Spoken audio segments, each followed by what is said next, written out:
आदरणीय गंगे दादी जो कानपुर यूपी आदि स्थानों के स्थापना के विशेष निमित्त बनी, तो कैसे उनका सख्त बांधेली जीवन रहा और इसके बावजूद भी उनका बाबा के प्रति प्यार, और फिर भी कैसे मौका ढूंढ लेती थी बाबा से मिलने के लिए। आइए सुनते हैं उन्हीं के मुख से। अब मैं कैसे जाऊं, संकल्प तो मेरा पूरा था, मुझे आज जाना ज़रूर है। तो मैंने रास्ते में ठेला खजूर का लगा हुआ था, उसको मैंने कहा कि तुम ये ले लो। मैंने सोचा ये लेने में बिजी हो जाऊंगी तो मैं दौरी पहन के भाग जाऊंगी। तो वो तो सोचे ये कभी कोई चीज़ मांगती नहीं है, ना कैसे करे। तो जैसे वो बेचारी लेने लगी और मैंने दौरी पहनी, ऐसी गलियों से दौड़ती दौड़ती दौड़ती दौड़ती मैं उस जगह पहुंची जहाँ ओम मंडली की कोई परिवार की बहन ठहरती थी। मुझे पता था कि वो अपने घर में है। मैं दौड़ती दौड़ती दौड़ती वहाँ पहुँच गई और बहन हमको देख ढूंढती ढूंढती रोती रोती घर चली गई और सबकी डांट खाने लगी कि आपने इनको छोड़ा क्यों। जैसे मैं उनके पास जाके पहुंची तो मुझको देख करके वो तो बहुत बेचारी खुश हो गई। मैंने कहा मुझे जल्दी आप छिपाओ, मुझको कोई ना कोई ढूंढने ज़रूर आएगा, क्योंकि सबको पता है कि आप ओम मंडली वाली हो और यहाँ रही पड़ी हो, तो उनके घरों में ही ढूंढेंगी। कहे कहाँ आपको छिपाओ। तो मैंने कहा कि ये जो अलमारी है ना मैले कपड़ों की, उसमें छेद होते थे, ये कपड़े निकालो आप, मुझे बिठाओ इसमें, ऊपर से थोड़े सफ़ेद कपड़े डाल दो,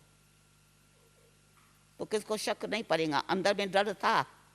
जैसे मैं बैठ गई, सचमुच मेरी बड़ी बहन आई मुझे वहाँ ढूंढने, और उस बेचारी माता को बहुत धमकाया कि तुमने मेरी बहन को ज़रूर अपने पास छिपाया है, नहीं तो वो कहाँ जाएंगे इस समय। कोई गया स्टेशन पर मुझे देखने, ये आई हमको घर में देखने। स्टेशन पर देखा ये तो है ही नहीं, गाड़ी छूट गई। तो ये आई बेचारी घर में देखने। अब जब ये देखने आई मैंने, उन्होंने कहा भाई देख लो, सारा घर खुला पड़ा है। जब देख लिया कि ये है नहीं, मुझे अंदर में आए क्षण या ना आ जावे नज़दीक में। देख देख के वो उसको ही गाली देते चिल्लाते चिल्लाते आप लोग ऐसे हो, लौट गई। कुछ समय के बाद फिर मैं निकली अलमारी से। फिर मैंने शाम को एक पीपी वकील किया हुआ था यज्ञ के तरफ से, उसके पास मैं मिलने गई। मैंने उनको बताया इन्होंने मेरे साथ 6 मास क्या क्या किया है, इस तरह से मुझे बहुत सताया है, तो मैं आज रात को ज़रूर बाबा से मिलने जाऊंगी, ये मैं आपको खबर दे देती हूँ। मैंने उस माता को कहा रात को जो 12 बजे ट्रेन जाती है, सुबह 4 बजे पहुँचती है, उसी में आप हमको लेके चलो, परंतु इस ड्रेस में नहीं, आपको हमको रंगीन धोती पहनाना, थोड़े जेवर भी पहना देना। मैं ट्रेन में बैठूंगी तो घूंघट गाड़ के बैठूंगी, बहुरानी बन के बैठूंगी, ताकि ट्रेन में भी मुझे कोई पकड़े नहीं।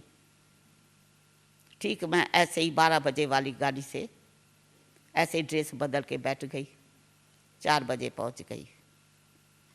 जैसे 4 बजे पहुंची, पता किया कहाँ है बंगला, पहुंच गए। बाबा सत्संग करा रहा था, हम तो जा कर के तुरंत ही बाबा के गोदी में मिले, और बाबा को भी पता था कि बच्ची ये बहुत सख्त बांध है।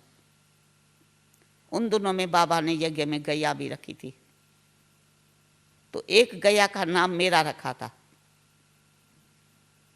तो वो बहुत रोती थी, आंसू बहाती थी, तो बाबा कहता था कि बच्ची लगता है बहुत आंसू बहाती है, तड़पती है।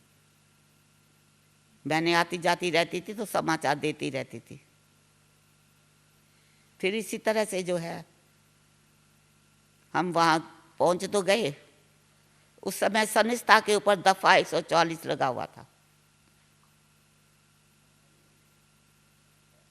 अब उसमें तो हम ज़्यादा दिन ठहर भी नहीं सकते हैं, मुश्किल से 2-4 दिन ठहरे। ये मैं जानती थी मैं यहाँ से जाऊंगी तो और सख्त बांधेली हो जाऊंगी, परंतु सनिष्ठा के ऊपर मेरे कारण कोई असर न पड़े, कोई ऐसी बात ना आ जावे, तो मैंने कहा ठीक है बाबा, आपसे मिलने की बहुत तड़फन थी। तो बाबा का जो फरमान था, मैं पहुंच गई अपने घर। हमारे भाई जिसने हमको थोड़ा फ्रीडम दी, उसको थोड़ा मन में ज़रूर आया कि भाई इसने हमको धोखा दे दिया। खैर कुछ भी हो, हम घर में पहुंचे। हम एक गाड़ी से पहुंचे और उसी गाड़ी से मेरा भाई फिर कराची में आया कि मैं आश्रम में जाके इनसे मिलूंगा और इसको कहूँगा कि आप घर जाओ। फिर जब हम वहाँ पहुँचे हैं तो फिर समझ सकते हो मेरे ऊपर उन्होंने फिर और कुछ बहुत कुछ किया। उसके बाद में फिर इन्होंने हमको क्या किया, पाँव में जंजीर बांधी, जानवर बना दिया जैसे मतलब ये कहीं फिर भाग न जावे, चली न जावे। जब स्नान वगैरह करने जाना होता था तो जंजीर खुलती थी और फिर पाँव में पड़ जाती थी, चारपाई से बांध लेते थे। तो भी मुझे कुछ नहीं असर हुआ। मैंने कहा ठीक है, भागवत में पढ़ते थे कि गोपियों के पाँव में जंजीर बांधी गई, शायद मैं वही गोपी हूँ, मेरा पार्ट है। और न मुरली है न कोई मिलने वाला है। 2 साल तक मेरा ऐसे पार्ट चला है। चुन के जग के कांटे